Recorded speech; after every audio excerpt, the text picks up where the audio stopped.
Find me a floor where only champions walk. Find me a game where nobody has next. Find me a day that has no tomorrow. There, let me play. Let me play for that one final moment. And I will give you memories to last forever. Back to Michael, circles, runs inside, reverses, yes sir! Cowan's on the floor. What a play by Dave Cowan! 7 seconds, here it comes, down the middle of Bird. Bird with 4, Bird out to Dennis. With 1 second he fires and gets it! Game is over. An outstanding shot by Dennis Johnson. 6 seconds, 5, Michael in traffic to Kerr, 15-footer, carrying the jumper. 7, 6, 5, DeBusschere shoots, hit with 3 seconds to go. 2 seconds, 1 second, West throws it up, he makes it. West threw it up and makes it over half court. It's all over, it's all over. And if you listen real carefully, you'll hear the fat lady singing. Little Mo, Big Mo, the Doctor, Andrew Toney, and Ivoroni. No baloney. Sixers all the way. We had non-believers all along the way. I have one thing to say to those non-believers. Don't ever underestimate the heart of a champion. What a basketball game we've had. Oscar Robertson throws to Kareem. 7 seconds. Finkel, the style. Kareem with a big pressure shot. Seconds left. Magic down the middle, just what I thought. A hook shot at 12. Good! The Lakers take the lead. Looking. Skipped across. Tip in the steal. Got it. Saves it to Tony. He runs it through the game. The Bulls win. It feels like heaven. Like the Ohio player said, heaven must be like this. Heaven must be like this. And there they go. They won it again. Michael, 11 seconds. Across the timeline he comes, goes to Pippen. Pippen breaks inside. Well, Pippen got the shot. They go to Grant. To Paxson. Paxson goes for the win. Here's Paxson for 3. Paxson.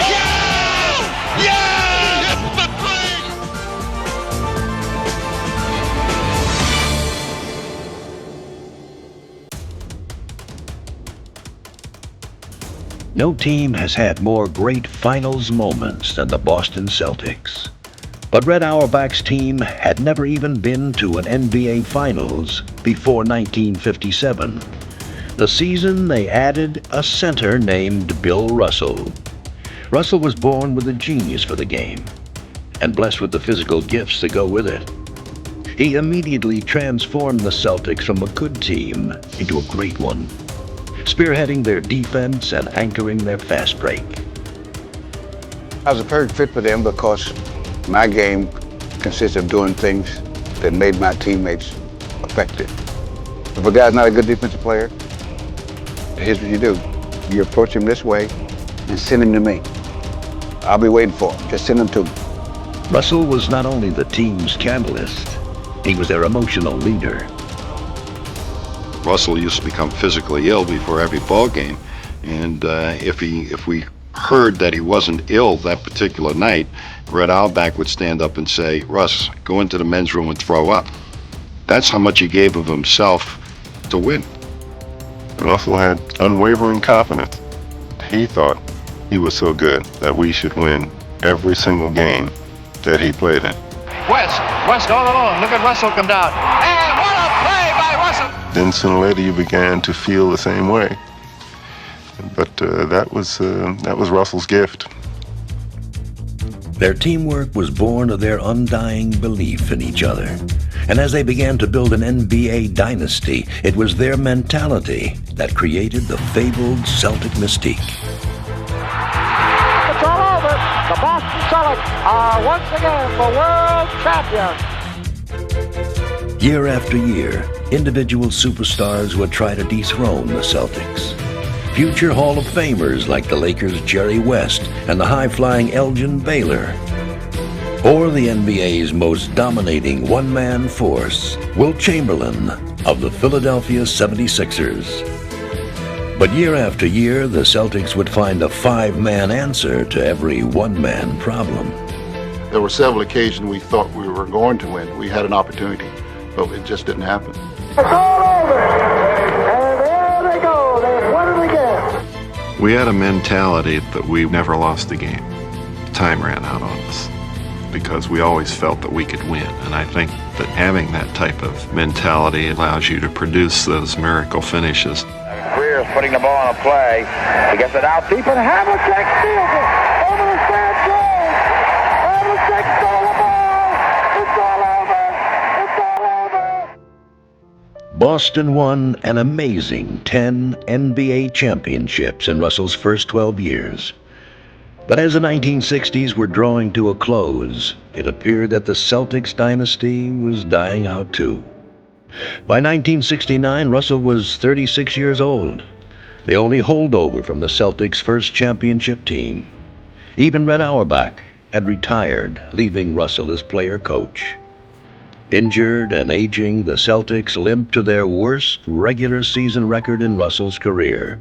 What seemed like a hopeless cause then looked impossible when the already powerful Lakers engineered a stunning trade in anticipation of finally defeating Russell and the Celtics in the finals. With guys like Jerry West and Elgin Baylor, I feel very, very happy that I'm being traded to a team that I believe may stand a chance to go down the record as one of the best teams in basketball ever. The drama wasn't so much whether Wilt and the Lakers could beat the Celtics in the finals, but whether the Celtics could make it there at all. They were even then being referred to as the old Celtics, but this were the ancient old Celtics. At that point in time, Russell was 36. They finished fourth in the regular season. They were going to be giving up the home court in each of the 3 rounds. There was no thought in anyone's mind they would get by the first opponent. It would be Russell's Celtics' last run at a championship, and they didn't need anyone else believing in them, as long as they believed in each other. One thing that we've always had in the Celtics is mutual respect. And we think that's the most necessary ingredient for a winning combination. In their first playoff game against the Sixers, Russell blocked 12 shots, sparking the Celtics to a first-round upset. It's that feeling of supporting and encouraging. You give all you have to your teammate to help him be who he can be. And that was certainly true about what Russell did for us on the court, and we gave it back. In the conference finals, the up-and-coming New York Knicks expected to walk over the Celtics. But Boston ran past their young rivals and all the way to the finals, where the heavily favored Lakers would be waiting for their golden opportunity. I don't think that when players come to the Celtics initially, they believe all that pride and, mystique and that type of thing.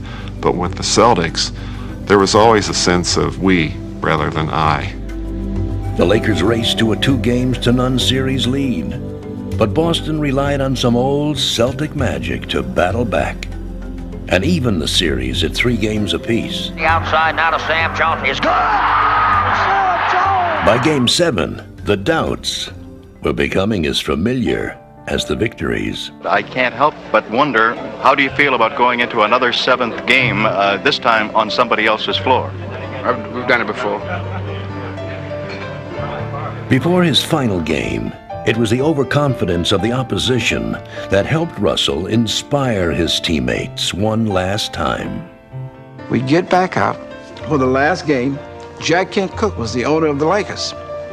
He put out a sheet in all the seats.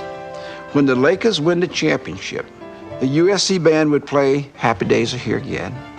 The balloons in the rafters would fall down, and Chick Hearns would interview Elgin Baylor, Jerry West, and Wilt Chamberlain in that particular order.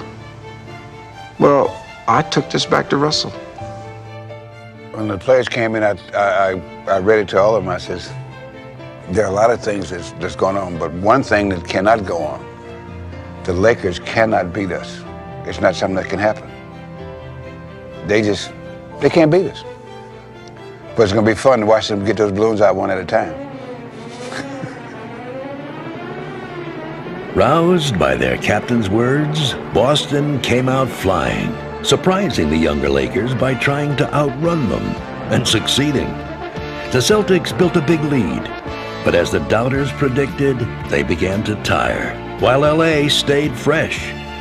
The Lakers mounted a furious comeback and were on the verge of finally defeating the Celtics.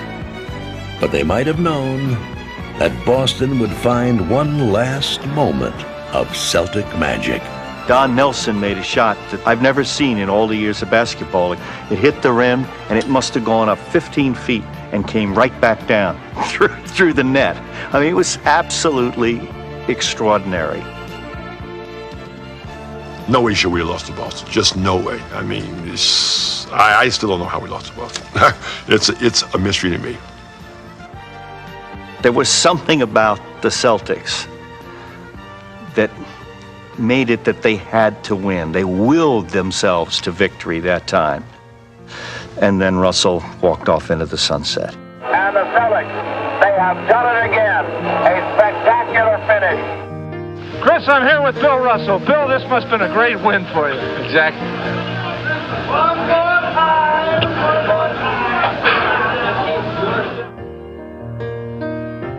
The time I spent in the locker room and on the floor with my teammates was a marvelous, marvelous, wonderful time for me. From there, I couldn't go to heaven because leaving there, going anyplace else was a step down. The Celtic mystique still filled the old Boston Garden in the 1970s with John Havlicek, Dave Cowens, and JoJo White as caretakers of the dynasty. In 1974, Coach Tommy Heinsohn led Boston to its 12th NBA championship.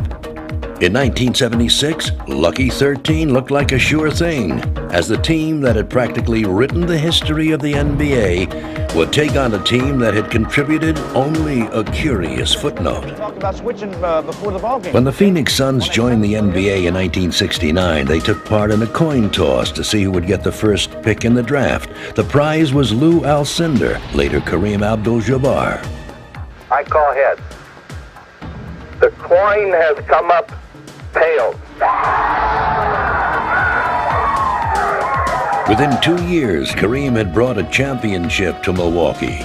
The Suns got Neil Walk and 8 years of heartache. Then in '76, their fortunes changed. In the playoffs, rookie Alvin Adams and former Celtic guard Paul Westphal led Phoenix past the defending NBA champions. The Phoenix Suns beat the Golden State Warriors 94-86 to win the Western Conference Championship and now advance to the NBA Finals. In the Boston Garden, it looked like the Suns' luck had run out. Well, Boston blew them out the first 2 games, and it looked like this series was history over. Phoenix didn't have a chance. So down we go to Phoenix, and bingo. The Suns come up and even this series up at 2 games apiece. For Game 5, the teams returned to Boston, where the Celtics had the building, the fans, and history on their side. All the Suns had was the nerve to think they could walk in there and win. The thing that people remember most, and rightly so, is that 5th game. In the first quarter, the Celtics showed the Suns how big game basketball was played. This is Boston Celtic basketball at its best.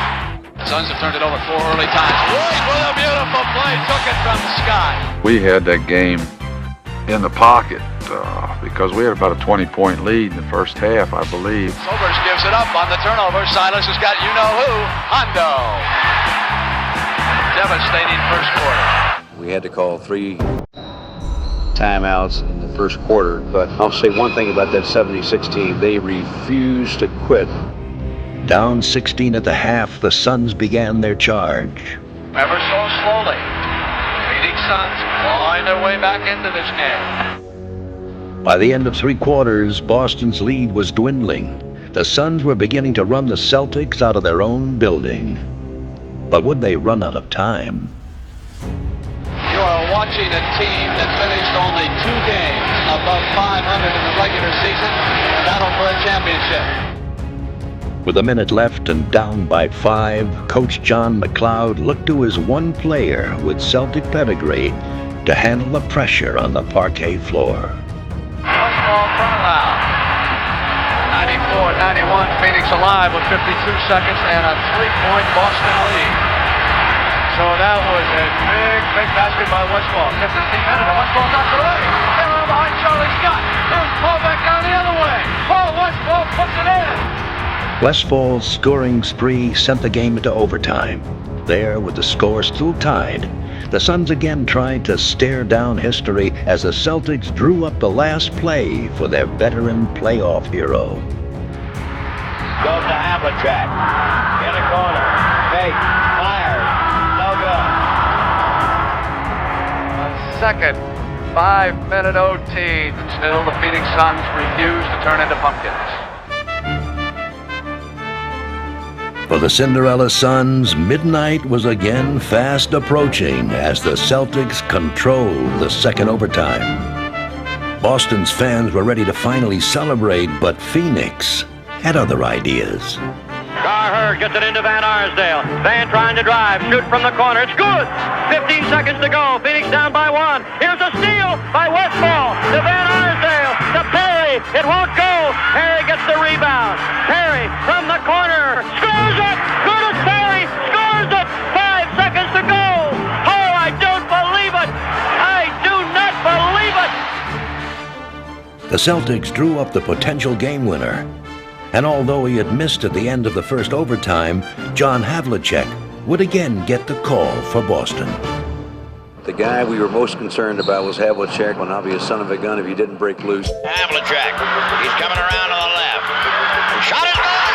The shot is good, and that's it. The ball game's over. The shot is good. When he hit the shot, we thought the ball game was over. The ball game is over. John Havlicek won it. We were actually in the locker room thinking we had won it. They say there's 1 second left. They say there's 1 second left. When Havlicek made the shot, I looked up at the clock and saw there were a couple seconds left. I asked Richie Powers if we called the timeout, if we could still advance the ball to half court. Do they have a timeout left, or have they used both of them? They didn't have any. And they got a technical foul. JoJo White made the technical, but now they could advance the ball to midcourt. Westfall's gamble gave Phoenix a final shot to tie the game. And now we come to the end of the second overtime with a couple of the most incredible turnarounds I have ever seen. Won't start until it's touched. They'll have to throw it up. Garherd turnaround shot in the air. It's good. It's tied again. I don't believe it. It was like a miracle. Something happened, and it just stunned. Myself, I was stunned until the next day. Carherd ties it. We'll go to the third overtime. Somebody up there is on our side. It's going through your mind, you know, that so-and-so made that shot. Why in the world didn't we do something? By the third overtime, notions of strategy gave way to hopes for survival. The Suns' Alvin Adams had fouled out, while the Celtics lost 3 starters to fouls, including Dave Cowens. But into the void stepped number 30, Glenn McDonald, a seldom used reserve and an unlikely hero in this unlikeliest of games. Underneath to McDonald, a fall away. Glenn McDonald! Glenn McDonald! Again, it was Westfall who wouldn't let Phoenix die. 21 seconds, it's a 4-point lead, and McDonald lost it. 17 seconds, Sobers has got Westfall open. It's 2 points again, at 12 seconds. Westfall had time for just one more miracle. We got a double team, and they threw it over to, I think, Don Nelson, and so I knew that his next pass would have to be up the sideline. Nelson gives it down, Westfall's got a hand on it. He put a little bit more on the pass than I hoped he did. If he would arch it a little more, I think I could have tipped it back to our guy. That final miracle never happened, and Boston won the most outrageous game in NBA Finals history. The Phoenix Suns still haven't won a championship, but on that day, They proved that basketball glory doesn't only go to the winners. The triple overtime, probably the greatest sporting event that I've ever been around.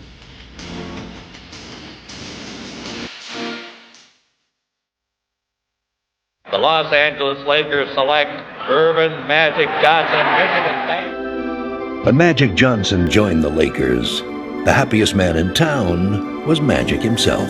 I want you to know that this man has a smile that lights up a television screen from here to Bangor, Maine. In his very first NBA game, Magic supplied the flash, but when the game was on the line, the Lakers looked to their leader, Kareem Abdul-Jabbar. Ford sends it to Kareem. Sky hooked up and good. Lakers win. I'm running over there, full speed. I'm jumping up. I'm choking him. Yeah. Kareem Abdul-Jabbar has given the Los Angeles Lakers a victory. He turns, he's so serious. He said, Buck, we got 81 more games. Quit choking me. And Magic Johnson is out there celebrating like they just won the NCAA championship. There was one point I think that they really realized about me was that I was going to be doing that for 81 more games. Magic is straight down the middle. Still going. Oh! Highlights, Bill! During the entire 1979-80 season, Magic infused a stoic Laker team with his enthusiasm. He won't let him up. But ironically, Magic's charisma overshadowed his play. People thought I was this flash, I was, a lot of flair. So people didn't think I could shoot from the outside. People didn't think I could really do a lot of things. The Lakers were still unquestionably Kareem's team. He was the NBA's most unstoppable offensive force and won his unprecedented 6th MVP award, carrying Magic and the Lakers into the NBA Finals. You seem like you're a little bit out of breath. I am. I'm so happy, and later that I get a chance to play for the championship. It's beautiful. The other superstar in the finals wasn't Magic, but the Philadelphia 76ers' Julius Erving. The championship series was billed as a battle of NBA titans, Kareem versus Dr. J. Man, Dr. J was my hero. He was the guy who you looked up to, so to play against your hero was definitely a dream come true. The Lakers provided no surprises in their strategy. Get the ball to Kareem and watch him skyhook the Sixers into submission. It got so bad, man, I went home, I was laying in bed, I was dreaming, oh no, not another hook shot, no, not another one. But every hook that landed brought a counterpunch from the doctor. Sixers, and they get inside. Unbelievable. Julius Erving hit it aiming underneath, and he still got the field goal. In the pivotal 5th game, with the teams tied at 2 games apiece, the series took an unexpected turn. Kareem turns underneath, puts it up and scores on a finger roll. 5, but Kareem's hurt. Kareem turned an ankle. Kareem is hurt. I don't think Kareem is going to be able to go anymore right now. But Kareem bravely played on and kept the Lakers in the game.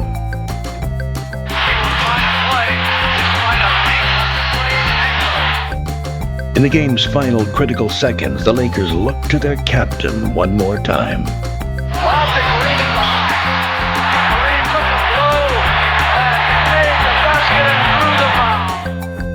Kareem's heroics brought the Lakers to within 1 game of the championship, but it had come at a heavy price. Kareem's injury was too severe for him to play when the series returned to Philadelphia for Game 6. We got the news that Kareem was not going to be able to play Game 6.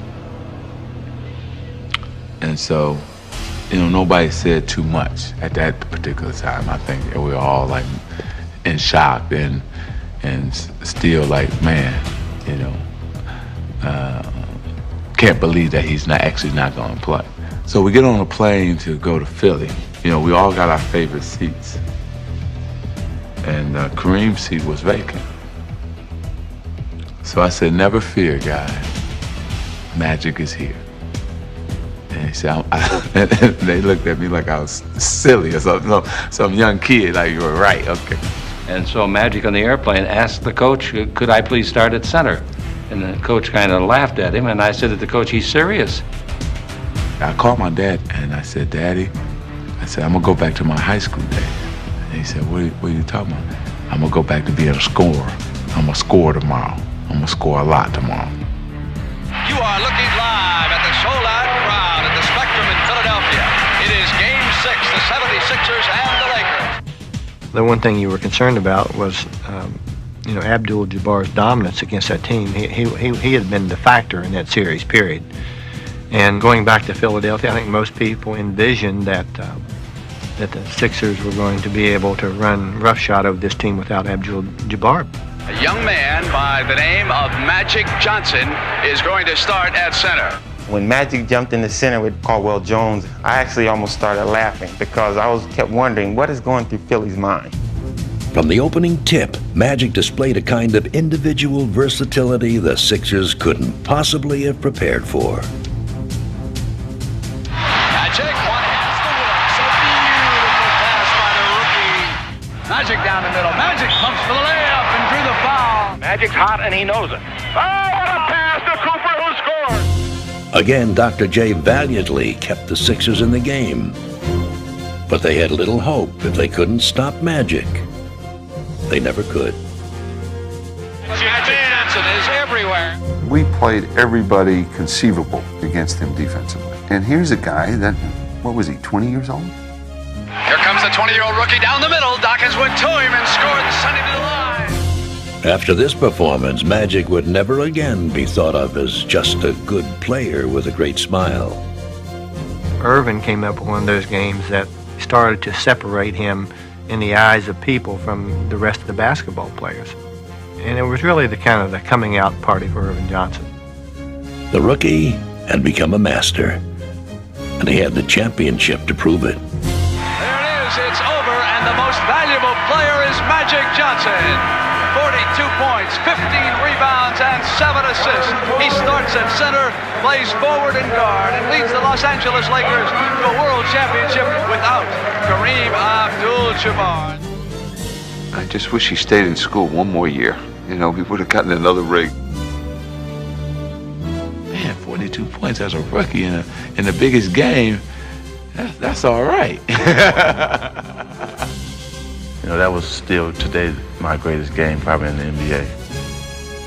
While Magic was the rookie with the ring, the NBA's Rookie of the Year in 1980 was Larry Bird, who brought more than the winning tradition back to the Boston Celtics. He brought back the wonder of basketball. Henderson broke it up. There's Bird again. Larry Bird with a steal. Henderson back to Bird. McHale to Bird. Spins. Oh, what a shot. What a great shot. A cut to Bird. Swings through. Little reverse. Layup is good. How did he make it? It was slow, but he lead a fast break. Couldn't jump. He'll come up with big-time rebounds. Larry Bird follows his own shot. Oh. Bird was a basketball magician. And with the ball in his hands, he could make the impossible happen. Oh, he's amazing. He's making passes or doing things with the ball. You say, well, how did he do that? Quickly ahead to Bird. Behind the back move. Dumps it to Parrish. What a pass by Larry Bird. The rebound to Bird. Look at that pass. Oh, what a show. Oh, show. Forget about it. This was the smartest guy in the world of basketball. Bird with the pass through the legs of Sigma. When the game was on the line, Bird was at his show-stopping best. Fires another three-pointer. Oh, ties it up. If the game is close and they got the ball, or you don't have no cushion in terms of a lead, Larry Bird can win the game. Bird pops out, gets it on the sideline, goes baseline, throws it up and in. Larry Bird did it again. He did it again. I remember in particular one where I had to make a pass in from Phoenix. Max looking, loops it to Bird, a runner. It's good! It's good! And the Celtics win it! As soon as Larry let it go, he virtually turns to the bench and he's looking over like, you should have had more than one guy on me.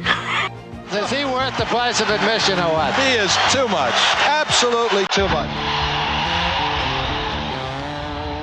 As much as his basketball skills, the intangible qualities of his leadership made Bird the ultimate teammate. essence of Larry Bird, in probably one word, is toughness, mental and physical. They could sense his leadership, his demeanor, his hustle. He'd dive on the floor. He'd do whatever it takes. This game is Larry Bird. On the court, Bird let his passion for victory speak for itself. Now, I like the fact that he led by example instead of all the yelling and screaming that some leaders have a tendency to do. In 1984, 3 years after winning his first championship in Boston, Bird led the Celtics back into the NBA Finals. This time, an old nemesis was waiting for him. They won the East, we won the West. So it's like everybody just get ready, sit back, and let's enjoy it. Yeah, it was the first time me and Magic met in the finals. It was an opportunity for me at that time to get some revenge. In the 1979 NCAA championship game, Bird's dreams of an undefeated season at Indiana State were denied by Magic Johnson and Michigan State. Together, they would take the NBA by storm, and 5 years later, they finally had their championship rematch. And Larry Bird, for his credibility and for his highlight and for him to be who he was, he had to beat Magic Johnson during that particular series. At the outset, Bird's road to revenge hit a speed bump called Showtime. Rebounding is Magic, Cooper, and the fast break going to town. The Lakers' fast-breaking Showtime offense was in high gear, and Los Angeles took the home court advantage for the series. They're ready, the Celtics off the Boston Garden court. Back at the Forum, the Lakers humiliated Boston, taking a 2-1 advantage. It looked like Magic would again be celebrating at Larry's expense. This has to be one of the most decisive rounds in championship game history. And with his basketball dreams turning into a nightmare, the normally private Bird made his feelings shockingly public. Well, we just played like a bunch of women tonight. We got some great players on this team, but we don't have the players with the heart sometimes that we need. And today, when you see Magic slapping high fives and guys going behind her back and shooting layups on us all day long, it seems that somebody would try to put a stop to it. And until we get our hearts where they belong, we're in trouble. Larry was frustrated. He was disappointed, as we all were, that we got blown out by 33 points on national TV. And it was like the most incredible thing because we saw that article and it was like we couldn't wait to get back. Magic and the Lakers looked invincible, but Bird's own greatest magic act had always been mind control, the ability to get inside his teammates' heads, to make them believe in themselves. This time, he just made them angry.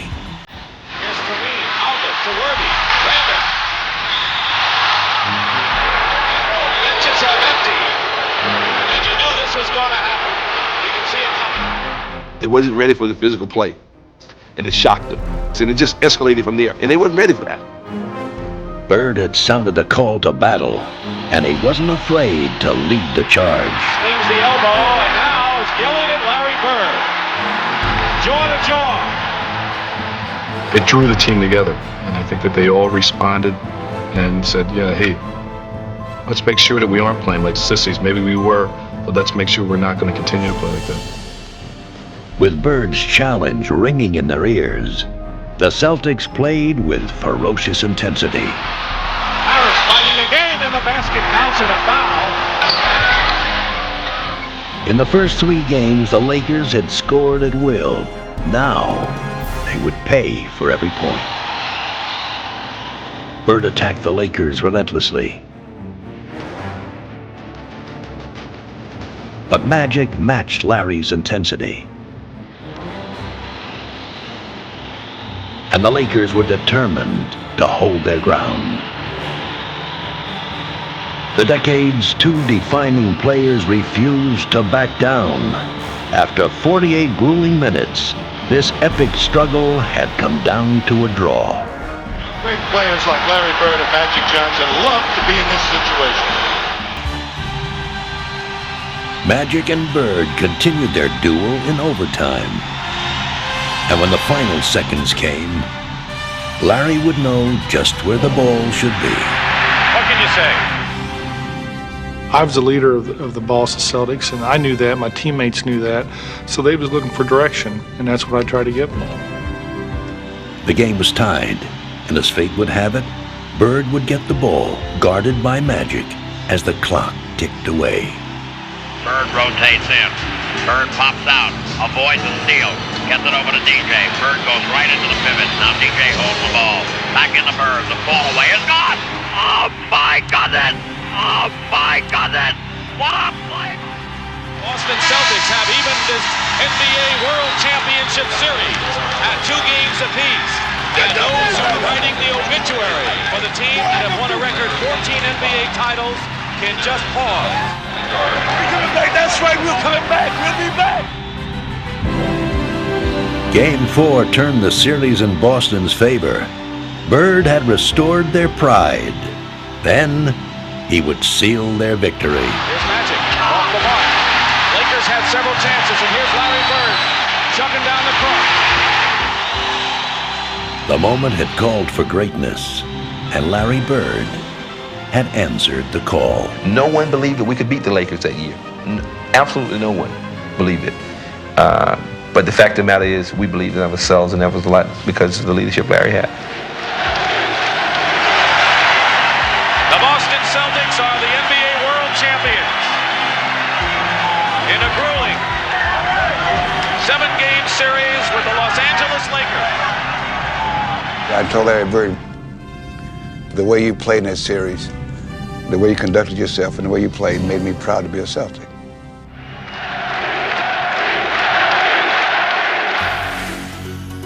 He was often the smallest man on the court, but during the 1980s, Isaiah Thomas dreamed of walking tall among the reigning giants of the game, Magic Johnson and Larry Bird. Well, I think he already thought he was like them. I don't think there's any question. He thought he was a great player. He'd see Magic, he'd see Bird collecting trophies, and he wanted to do that. There was this burning desire to want to achieve that. The bigger the situation, the greater he became. Isaiah turns, guns, it goes! He wanted to be the guy with the ball to win or lose in almost every single game. Here's Isaiah. Let's see what we got. All the way up. Goal!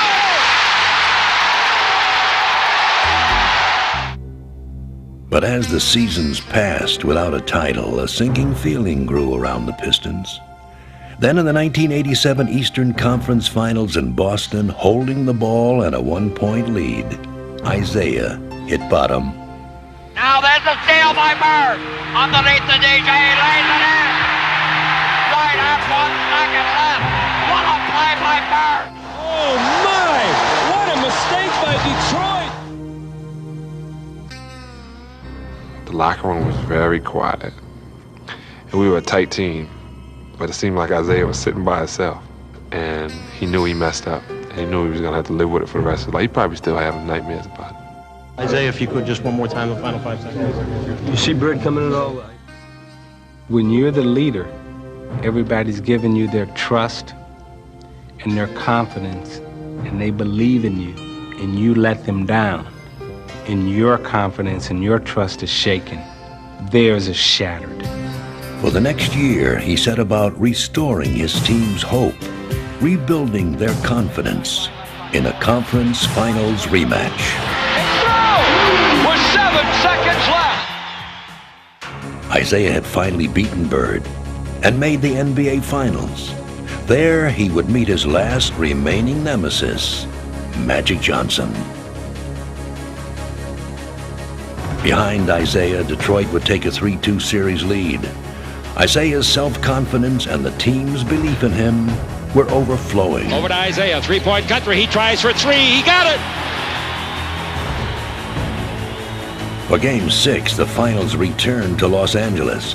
The Pistons were 1 win away, but the Lakers were still the champions.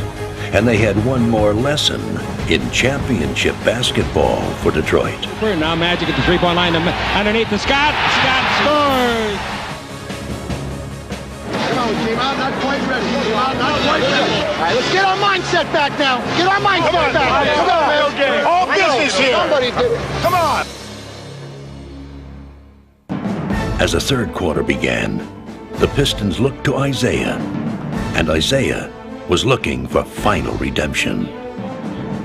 Rebound is up, taken by Isaiah, and he scores. Great play by the little guard. Thomas the rebound.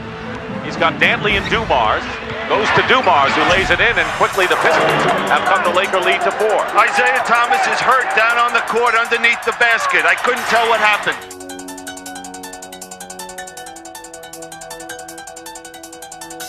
When I sprained my ankle, I was so angry because all the hard work that I put in, the dedication, and I remember laying there on that floor, you know, wincing in pain of seeing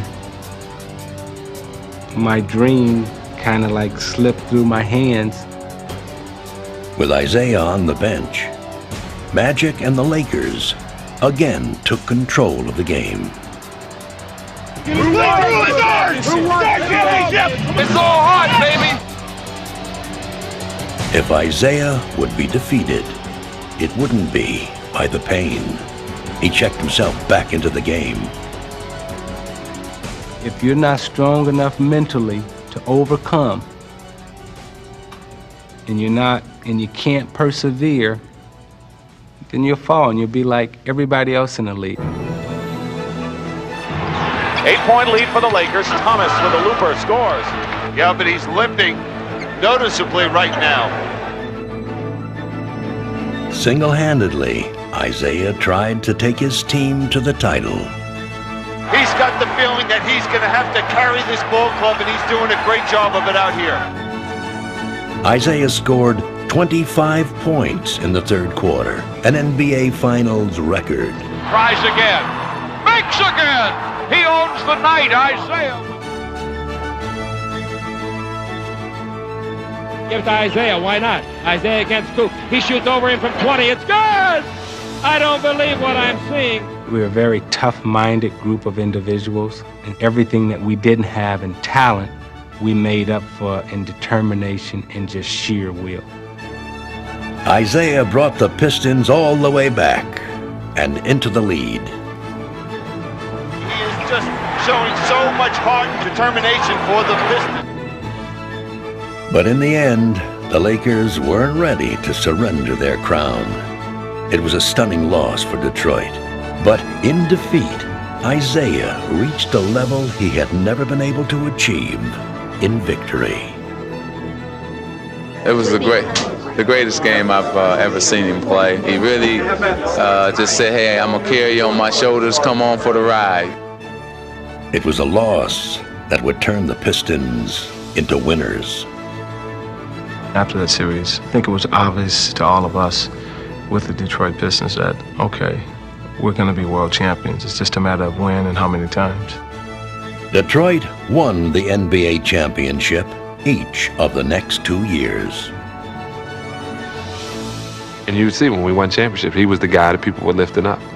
Because, you know, finally he got from being the guy with the weight on his back to being lifted by the guys he was holding.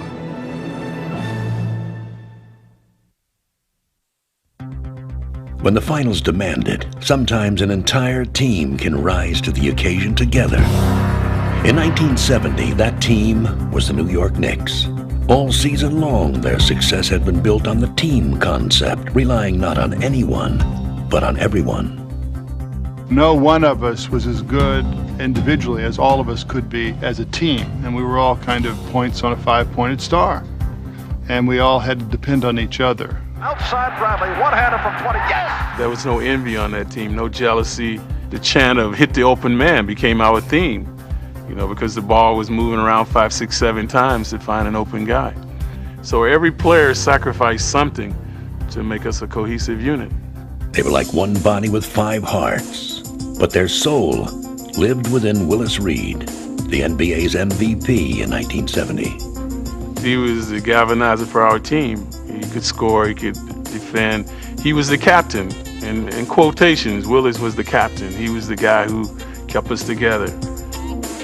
With Willis standing tall against the NBA's best big men and the Knicks' trademark teamwork clicking on offense, the Knicks reached the NBA Finals. Beautiful pass. There, New York's team philosophy faced the ultimate test in LA's cavalcade of stars, Elgin Baylor, Jerry West, and the NBA's ultimate dominator, Wilt Chamberlain. When he went down, it was a big blow. A lot of people thought that was it. Without Willis, the Knicks fell behind by 20. With Willis still out of action, Game 6 produced no such miracles. Chamberlain scored 45 points, and the Lakers forced a decisive Game 7. Minutes before the 500 fans here in New York City have yet to see Willis Reed at this hour of the evening. Coming back to New York, 7th game, will Willis play? That's the question. Will Willis play? Only when I went to the Garden did I found out that it was dubious as to whether he would play. So there goes the championship. I mean, because without him, I didn't think we could win at all. I remember just before we took the floor, I said to him, "We only need you for a couple of minutes, big guy."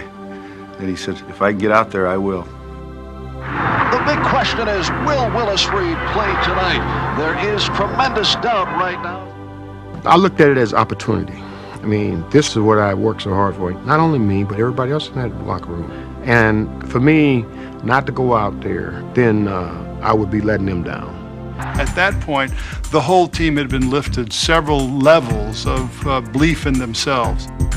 But seriously hobbled, Willis would not score another point the rest of the way. Coach Red Holzman needed the other Knicks to finish what the captain had started. He said, "Hey guys, I don't care if Willis play or not, we've got to play." So Red told me to start to look to do more. To the top of the key, loses to Frazier, racing ahead of the field. Frazier made the steal. Fueled by the coach's words and the captain's courage, Walt Clyde Frazier took over. Frazier cuts to his left, now stops and jumps. Yes! Frazier out of the back court, and Walt looking very cool. Running one-hander, it's good! Walt Frazier had one of the most remarkable games of all time in the history of NBA. Well, Willis provided the inspiration. And, you know, in a way, I provided the devastation. West across the midcourt, loses to Frazier. Drives ahead of the field, down the lane, layup is good. Clyde had 36 points, 19 rebounds, and 7 assists, igniting a total team effort as the Knicks routed the Lakers and won their first NBA championship. Loose taken by Garrett of the Lakers. He bullets one down court that is intercepted by the Busher. Fast break for the next to Busher on the drive. Leads Reardon, driving shot is good. It was like magic. What we thought wouldn't happen had happened because all of the investment that each of us made in each other throughout the year came together in that game when we surpassed our individual abilities to an extent that nobody thought was possible.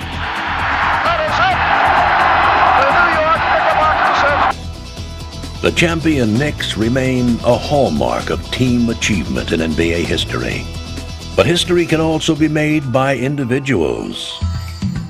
And the story of the NBA couldn't be told without one man, Michael Jordan. Here's a steal. Jordan under the floor. Let's watch Jordan. Oh, give him a chance. Tipped it out to Jordan down the lane all the way. Oh, good! An unbelievable move. Jordan, who has it on the break, driving all the way in, throws it up. Oh, Skinny puts it in on an amazing move.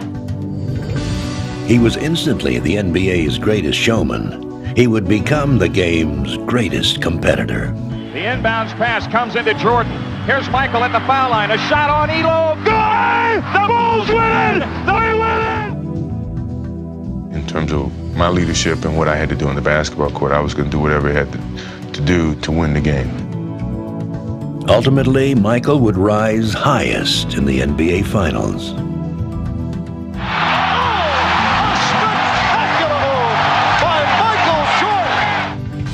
Year after year, Michael turned the finals into his personal showcase. Jordan fires another three. Three-pointers from Jordan. What in the world is going on? 12 seconds to go. Michael will take it. He's fouled. He scored! Michael with 54. He does whatever he has to do to beat you. They can't stop him. Not tonight anyway. I tell you, he's just simply amazing. And for the fourth time in 6 years, Jordan rules. Bulls get a last chance. MJ, top of the circle against Russell. Michael hangs, fires, score! Bulls win! He knocked it in at the buzzer. Bulls win! Yes! How many times has he done that? In their first 5 trips to the finals, the Bulls won 5 NBA championships, and Michael was named the finals MVP every time. You're going to have to cut Michael Jordan's heart out to beat him, because people don't understand that's his greatest talent. It's his inner guts and his inner heart as a competitor. In the 1998 finals, Michael and his superstar teammate Scottie Pippen showed no signs of loosening their grip on the trophy. Oh, yes, sir. Showtime. Michael Scottie. Looking invincible as they took a 3-1 advantage. Does anyone think that Michael Jordan will let this series out of the city of Chicago? Tonight was like an appetizer. Friday could be the entree. The celebration in Chicago had already begun. Get your Bulls Jazz program right here for Game 5, the clincher. We lay it on the basketball court. When we come out off the court, we're all celebrating, and Joe's gonna be happy. Let's go, baby. What time is it? But for Karl Malone and the Jazz, the battle had just begun. Malone gets the shot away. It's in. Karl Malone keeps pouring them in. Malone's 38 points were changing Chicago's party plans to travel plans. Malone personally pushing this series back toward Utah. Even Michael couldn't bail out his teammates this time. Into Jordan, a prayer. We go to Utah. I think the Bulls' championship run is in serious jeopardy. And what a quiet crowd all of a sudden. All those plans for the parade, for the victory celebration, for the awarding of the trophy. Out the window, baby! We're going to Salt Lake City. As the series shifted to Utah, so had the momentum. Oh, yeah! Yeah! Not in our house! Sit down! If the Bulls were going to win their 6th title, they would have to do it the hard way. Bob, I think Scottie Pippen pulled his back out on that dunk shot. On the game's first play, Scottie Pippen's back gave out. Scottie Pippen leaves the bench and heads for the locker room. The Bulls were wounded, and the Jazz were ready to pounce. Back to Karl Malone, free throw line, fake left to right, to the free throw line, jumping up around the rim. Good! The Bulls win! They have all the momentum, and the Bulls are back on their heels. Chicago's burden now sat squarely on the shoulders of Michael Jordan. Michael Jordan is going to have to carry the load. Down to the angle left, they go to Jordan. Michael, one bounce, fire away. Score another one, a man possessed. Jordan's the guy they want, even more so than usual, and that's why. Michael's in the zone. Michael feels right now he can make every shot he takes. Up front, Jordan for 3. Good again, the incredible Michael Jordan. Michael led the Bulls back, but Utah turned to its own leader, and Malone took up the fight. Malone in traffic, got his own and put it back in. Karl Malone, not to be denied. Back right side, strong move. Deep the lane, put it up, good! Oh, he's fouled. The ball delivers. The drama was entering its final act, and the spotlight was on 2 of the NBA's great leading men. A Jordan Malone up in Game 6. Malone's turnaround shot on Rodman. Good! And there's his answer. Malone was standing up to the challenge, and it was Michael who was beginning to appear weary. You have to believe fatigue is an important factor now. Michael Jordan, a fadeaway three from the right, off the rim. No, Burrell, he falls down with the ball. It's loose and controlled by the Jazz. Even Superman apparently gets tired. With the score tied in the final minute, the Jazz dealt Chicago a heavy blow. Malone, cross-court pass, Stockton with a three on the way. Good! John Stockton with a cold-blooded three, and Utah takes the lead. Timeout with 41.9 remaining. Jazz 86, Bulls 83. Now they find themselves in desperate straits. And actually, it was Michael that wanted the timeout. He just out of breath, I think.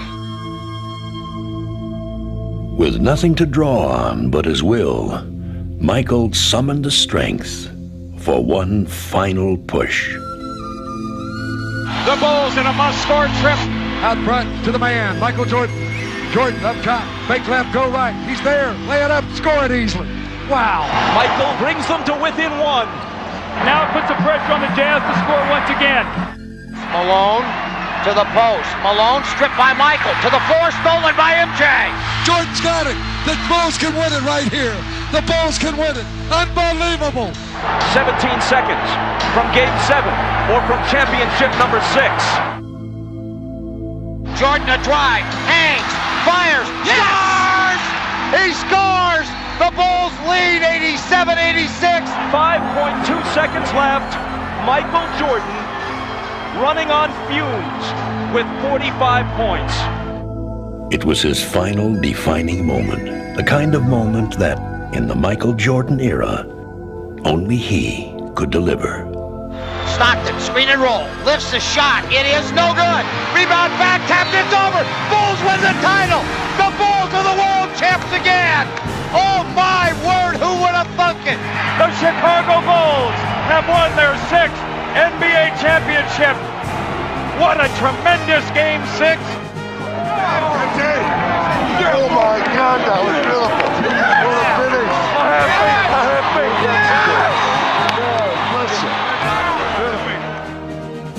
I'm just so happy to be a part of this. I mean, we just hopped on Michael's back, basically. The guy is a basketball god, and I'm glad he's on my team. He no longer needs to prove his case as the greatest player in NBA history. He just adds to it. And if this is the final chapter, what a way to close the book.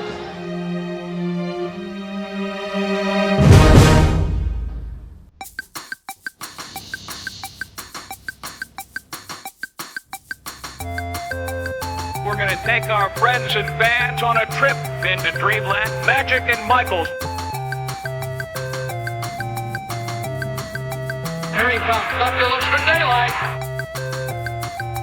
Eddie Johnson with 1 second to go. He shot it. Good! They are left Boston and carried on. The Washington Bullets have done it. The Los Angeles Lakers are the greatest winning team in the history of basketball. 9:30 to go. Walton on the line.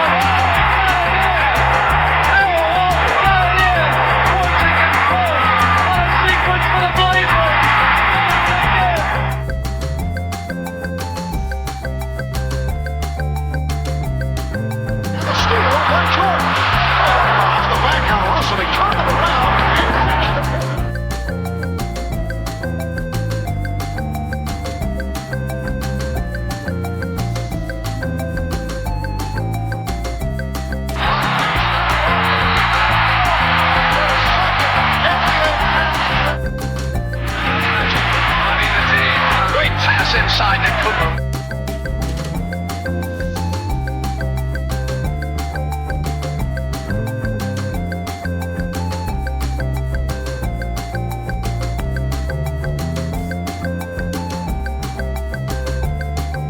Back to KJ.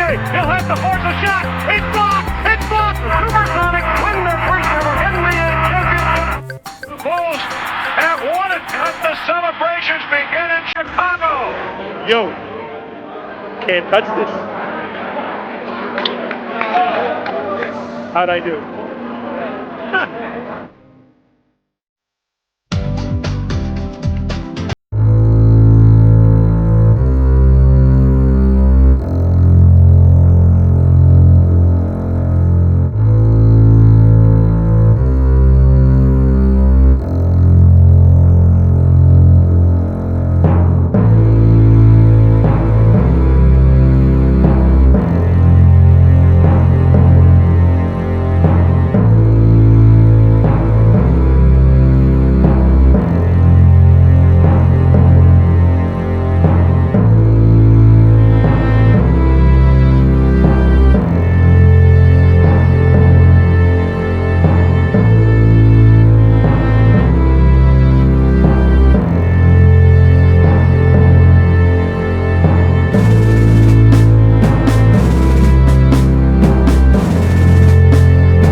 Then, the NBA's greatest forwards. From the Chicago Bulls, number 33, Scottie Pippen.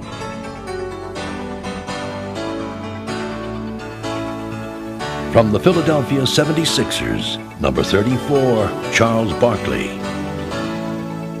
From the Utah Jazz, number 32, Karl Malone. From the Los Angeles Lakers, number 42, James Worthy. From the Boston Celtics, number 32, Kevin McHale. From the Boston Celtics, number 33, Larry Bird.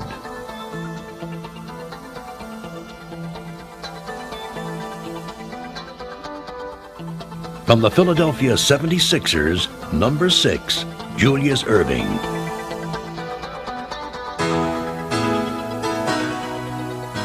From the Washington Bullets, number 11, Elvin Hayes. From the Philadelphia 76ers, number 32, Billy Cunningham. From the Golden State Warriors, number 24, Rick Barry. From the New York Knicks, number 32, Sherry Lucas. From the New York Knicks, number 22, Dave DeBusschere.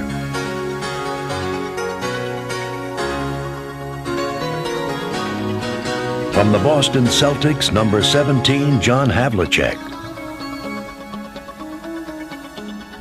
From the Los Angeles Lakers, number 22, Elgin Baylor. From the St. Louis Hawks, number 9, Bob Pettit. From the Syracuse Nationals, number 4, Dolph Schayes. From the Philadelphia Warriors, number 11, Paul Arizin.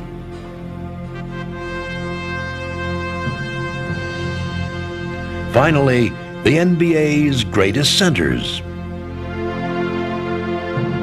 Unable to attend the ceremony from the Los Angeles Lakers, number 34, Shaquille O'Neal. From the San Antonio Spurs, number 50, David Robinson. From the New York Knicks, number 33, Patrick Ewing. From the Houston Rockets, number 34, Hakeem Olajuwon.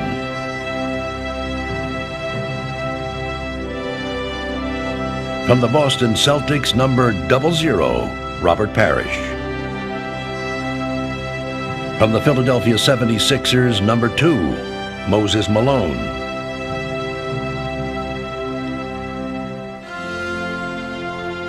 From the Portland Trailblazers, number 32, Bill Walton. From the Boston Celtics, number 18, Dave Cowens. From the Los Angeles Lakers, number 33, Kareem Abdul-Jabbar.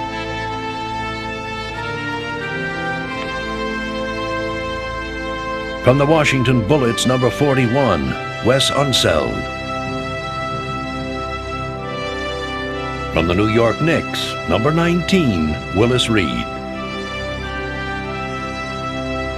From the San Francisco Warriors, number 42, Nate Thurmond. From the Los Angeles Lakers, number 13, Wilt Chamberlain.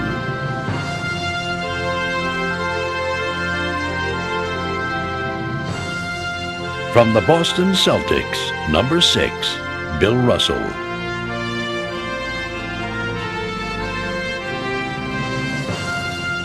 From the Minneapolis Lakers, number 99, George Mikan.